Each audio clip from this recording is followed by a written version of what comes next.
In this video, we're going to learn how to place floors in our architectural project. To begin with, come underneath the Architecture tab, and then find the Floor tool, then select on Floor. When you do this, we'll see a variety of different floors that we can select off of the Type Selector list underneath Properties. Now, to be honest, none of these floors really match the kind of floor that we want to do in this project. In other words, this is the first floor of our building, and I want to have a floor that's going to be actually on grade. In this case, though, since we don't have one that matches up just perfectly, and I don't want to create a new one from scratch just yet, move over and select the generic 12-inch floor off of the list. It can always be replaced or adjusted after the fact. Once you've selected on the floor generic 12-inch, make sure that the level here just says level 1. Check your drawing tools. And what we're going to do is we're going to draw all the way around the perimeter of this with the floor. Now, structurally speaking, this probably isn't the best thing that we could do. But just to demonstrate how floors work, this should work really well. Move up here and select on the Rectangle tool. And you notice that you can't really pick on the intersection of these two spots very well. So just click at the intersection of one of these. We'll adjust it after the fact. And then pick on the intersection of another one of these mullions. Hit escape a couple times on the keyboard, pick on this line here, and then just drag it down until it lines up with this line here. It'll even kind of snap into place. Do the same thing with the line going up across the top. Click on it, drag it up. Then when it's even with that line going across the top, click the let go. If you zoom back out, you should see this purple or magenta line going all the way around the outside of the building.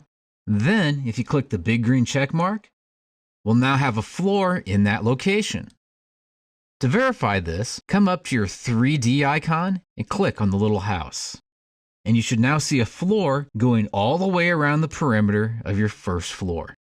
As I mentioned, after the fact, we could always adjust it. And when I say that, I mean that you could select on the floor and then pick a different floor off of the Type Selector list if you wanted to, such as generic 12-inch filled. And now it's replaced with that type of floor as opposed to the other type of floor that it was. Now let's draw in another floor up here on the second floor. We'll need to go to our level 2 floor plan by just double-clicking there on level 2. We can see what's going on right here with some of these taller walls, as well as some of these walls that are grayed out. The grayed out walls are the ones that are short. They're actually below our second floor. These ones that are darker, they're coming up through the second floor and going up to some of the floors up above. Now we could always modify our floor so that it will have holes for each of these walls, or we can adjust the walls themselves so they'll just go up to the underneath side of the floor. We have a variety of different things that we could do. But in this case, move up here to the Architecture tab again, select on the Floor tool, use the Line tool this time, and let's start to draw, beginning with this intersection right here. Zoom out, zoom back in, and then click right there at the end of this curtain wall.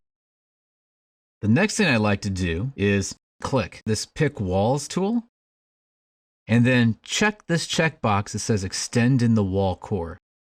When we do that, and then move our mouse over, we'll see a little dashed line will show up toward the middle of this wall, and this is the core, or the structural part of the wall. So what we're getting ready to say is this floor is going to go through the structural part of this wall. In fact, it's going to have the walls up above it sit on top of the floor, while the floor itself will sit on the wall down below. So it's going to partially support the walls up above as well as be supported by the walls down below. And that's because Extend in the Wall Core is checked. If Extend in the Wall Core was not checked, you'll notice that you don't get that dashed line except for up here at the top as well as the bottom. It's there, it's just very hard to see. So check Extend in the Wall Core, move your mouse until you see that dashed line, and then click in order to place it. We'll make this connection here in just a second. Once again, pick the Line tool. We're going to start there. And now we're basically just going to play connect the dots, zooming in and zooming out by using the wheel on the mouse to draw our walls all the way around the perimeter. Bring it back to the start. Then zoom in here and hit escape a couple times on the keyboard. Let's just bring this over so they're almost touching each other. The next thing I'd like to do is kind of eliminate the thickness of these lines so that I know exactly where they need to go. So I'm going to select on the View tab and then turn Thin Lines on. Now click on the line and then drag it over until it gets to that line right there. Now we can see that they're right over the top of each other. And when you do that, you can use the line command to draw from there to there and hit escape a couple of times on the keyboard. Do that same process over here at the other end.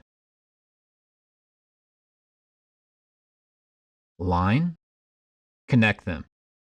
Now that all the lines are connected, and if you could follow it around with your finger, you'd go all the way from the start to the end. Click the big green check mark to finish that floor. It'll ask an important question. Would you like the walls that go up to this floor's level to attach to its bottom? So things like this curtain wall, would you like it to just go to the bottom of the wall? In this case, we're going to say yes to that. It's giving us a warning message, but I'm not too worried about it. It's basically saying that it's going to have to delete some of the mullions if it does this. For our purposes right now, that's fine. So click on Delete Elements. Then it'll give us another big warning message telling us that on the highlighted walls, it's going to cut some of the material out of that wall. And is that going to be okay? And in this case, it's exactly what we wanted to do. So say yes to that. By doing that, we now have a floor up on our second level. Also, if we go to this section view and double click really fast on the circle, if you zoom in, you'll see the floor is sitting on the structural part of the wall, and then the next part of the wall is sitting on top of the floor. When it asked, do you want to cut that extra material out of the wall? It was talking about cutting that extra material out there between where the floor is now located at. I'm going to click on the X to get out of this view. Now, an easy zooming trick is if you double click on the wheel on your mouse. That'll do an automatic zoom extent, so I just double clicked on the wheel. And if you come now to the 3D view icon and select on it, you'll be able to see that there's a floor here as well as a floor here. So to draw your floors in, move up to the Architecture tab, ideally be in a floor plan view, though you don't necessarily have to be. Find the floor command, and then choose the appropriate tools off of the list in order to be able to draw that shape of the floor in wherever you need it to be. Then when it's all said and done, click the big green check mark in order to finish your floor.